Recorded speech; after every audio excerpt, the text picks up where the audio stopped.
Assalamualaikum warahmatullahi wabarakatuh.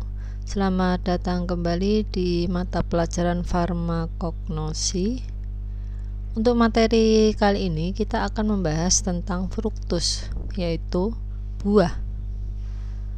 Nah, sebelumnya saya ucapkan terima kasih kepada kalian semua yang sudah menonton video daring berikut ini.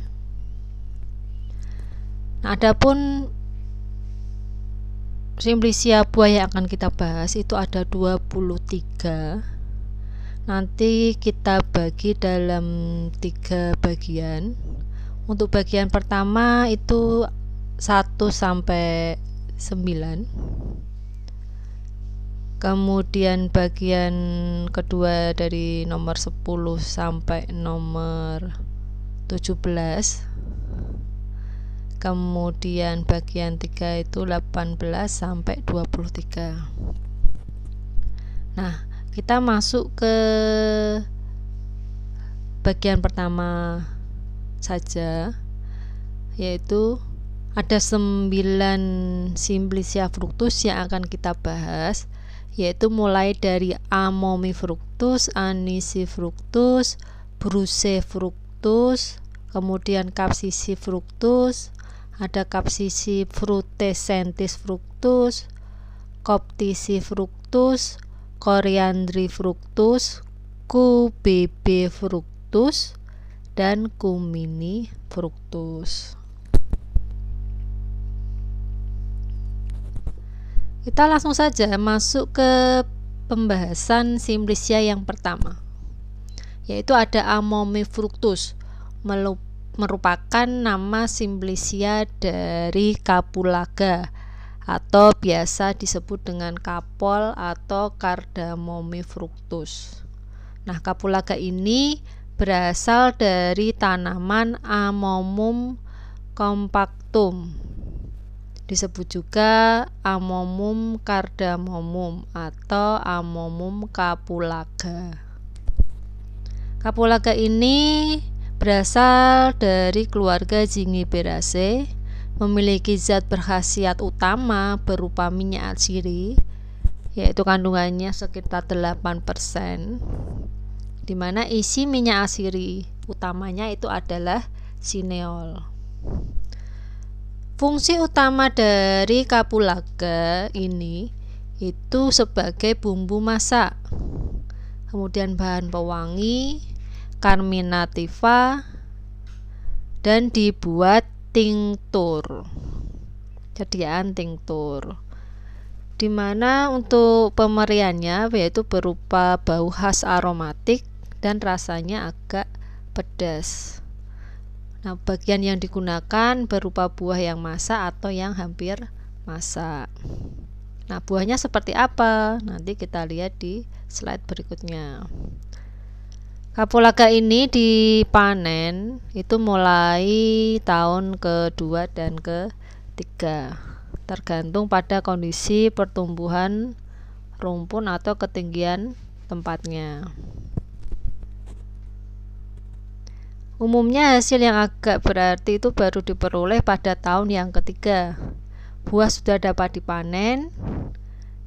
Kemudian bila sisa perhiasan bunga yang terdapat pada ujung karangan bunga itu sudah luruh atau rontok, itu dapat dikatakan seluruh buah dari karangan tersebut sudah tua.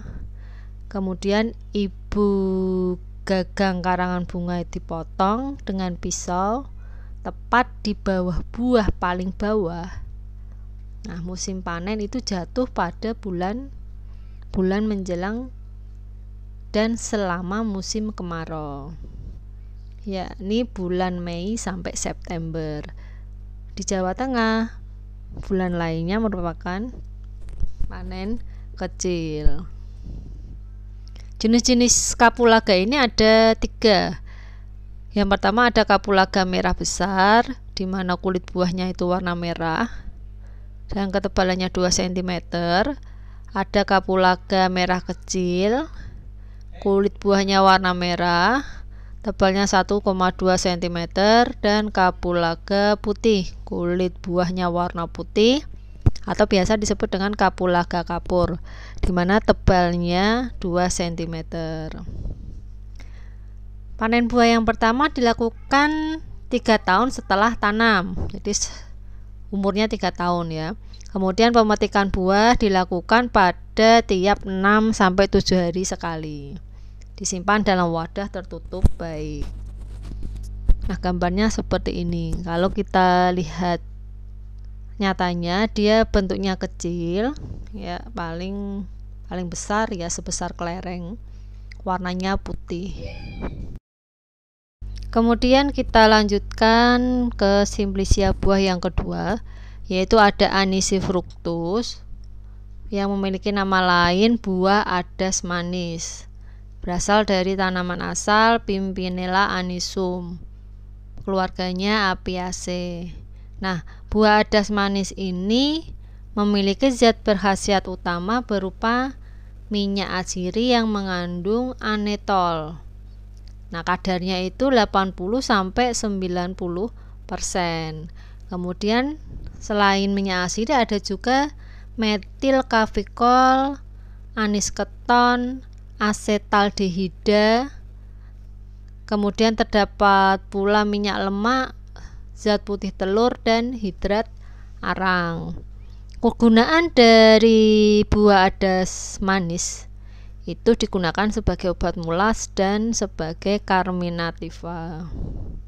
Pemberiannya bau khas aromatik, rasanya manis. Bagian yang digunakan tentunya adalah bagian buah yang masak. Untuk sediaan yang dapat diperoleh dari buah adas manis ini adalah Oleum anisi. Ya, nanti bisa dilihat di Pharmacopoeia Indonesia. Kemudian jenis-jenisnya itu ada yang namanya buah adas manis Spanyol, itu berukuran lebih besar, warna abu-abu kecoklatan, kemudian ujung-ujungnya agak meruncing.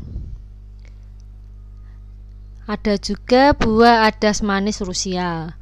Nah, ukurannya lebih kecil, warna lebih tua, dan bentuk lebih bundar. Penyimpanan dalam wadah tertutup baik. Nah, gambarnya seperti berikut ini, seperti gabah ya. Kemudian yang ketiga ada Brucefructus, nama lainnya Tambara marica atau buah Makassar. Berasal dari tanaman Bruce javanica, disebut juga Bruce amarissima dan Bruce sumatrana. Keluarganya dari Cimarubaceae.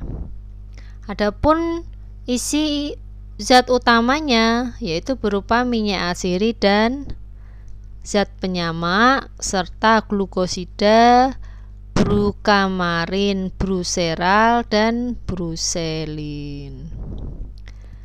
Kegunaan dari buah Makassar ini yaitu sebagai obat disentri dan hemostatika. Rasanya sangat pahit dan baunya agak asam. Bagian yang digunakan berupa buah yang telah masak dan kering. Penyimpanan dalam wadah tertutup baik. Adapun gambarnya sebagai berikut ya. Buah Makassar, Bruce javanica. Yang berikutnya ada Capsicifructus yang memiliki nama lain cabe atau Capsicum cayenne pepper atau lombok. Tanaman asalnya Capsicum annum, berasal dari keluarga Solanaceae. Adapun zat berkhasiat yang terkandung di dalam cabai ini yaitu berupa kapsisin. Kapsisin ini yang memberikan rasa pedas. Kemudian ada vitamin, damar, zat warna, kapsantin, dan karotin. Nah, cabai ini dapat digunakan sebagai stomachikum. Kemudian bisa digunakan untuk tinktur. Nah, tinkturnya ini digunakan sebagai obat gosok. Bau cabai itu sangat menusuk sekali ya, merangsang hidung. Kemudian rasanya pedas. Nah, penyimpanannya dalam wadah tertutup baik. Nah, adapun gambarnya yang dimaksud dengan Capsicifructus ini adalah cabai merah besar. Kemudian ada Capsicifrutescentis fructus, memiliki nama lain buah cabai rawit. Berasal dari tanaman asal Capsicum frutescens, keluarganya Solanaceae.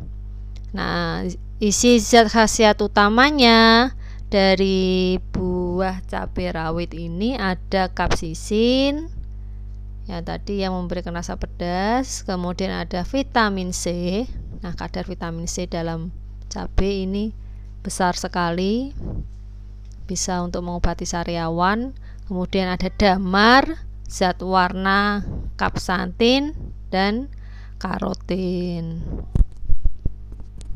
Buah cabai rawit ini dapat digunakan untuk stimulan, kemudian stomachika dan carminativa. Baunya sama ya, menusuk, merangsang, kemudian rasa sangat pedas. Bagian yang digunakan tentunya adalah bagian buah yang masak. Nah, adapun jenis-jenis cabai rawit ya. Yang pertama itu ada cabai rawit atau cengkeh letik. Itu buahnya kecil, berdiri tegak pada tangkainya. Nah, yang muda warnanya hijau, setelah masak itu berubah menjadi warna merah.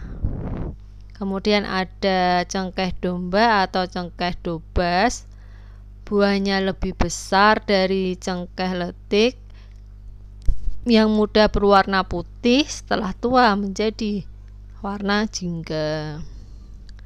Yang ketiga ada ceplik, buahnya besar. Buah yang masih muda warnanya hijau, tetapi setelah tua menjadi merah. Kemudian ada varietas minimum bird pepper atau chili tepin. Ada varietas Aberviatum, yaitu cabai domba, lombok bundar, bell cayenne, sweet pepper. Sedangkan varietas longumnya itu long cayenne, green chili, cabai gede, dan lombok abang. Nah, yang dimaksud dengan lombok kering di sini itu adalah buah tua dan telah masak yang utuh diperoleh dari tanaman lombok merah Capsicum annum dari varietas longum yang dikeringkan dan dibuang tangkainya atau gagang buahnya. Penyimpanan dalam wadah tertutup baik. Nah, tentunya buahnya sudah pada kenal semua ya. Hampir tiap hari kita makan cabai ini. Selanjutnya kita masuk ke Copticifructus. Memiliki nama lain buah mungsi. Nah, buah mungsi ini berasal dari tanaman Carum copticum, keluarganya Apiaceae. Adapun isi zat berkhasiat utamanya itu berupa minyak atsiri yang mengandung timol, karbon limonen dengan kadar minyak asirinya tidak kurang dari 1,6% V/B volume per bobot. Adapun khasiat buah mungsi ini dapat digunakan sebagai carminativa dan desinfektan. Nah, jadi bisa untuk desinfektan. Ini kita kan lagi musim-musim corona, nah bisa memanfaatkan buah mungsi ini sebagai desinfektan. Pemberiannya yaitu berupa bau dan rasanya itu khas aromatik seperti timol dan rasa agak pedas. Penyimpanan dalam wadah tertutup baik. Sedangkan bagian yang digunakan itu adalah bagian buah yang masak dan kering. Nah, adapun bentuk buahnya ya seperti terlihat pada gambar, ini seperti adas manis tadi, tapi dia agak bulat ya. Kalau adas manis tadi agak panjang. Kita lanjut ke simplicia yang berikutnya, yaitu Coriandri fructus atau nama lainnya yaitu ketumbar. Ini sering kita temui di dapur ya. Berasal dari tanaman Coriandrum sativum dan berasal dari keluarga Apiaceae. Adapun zat berkhasiat utamanya berupa minyak atsiri yang mengandung koriandrol, terdapat pula minyak lemak. Nah, ketumbar digunakan sebagai apa?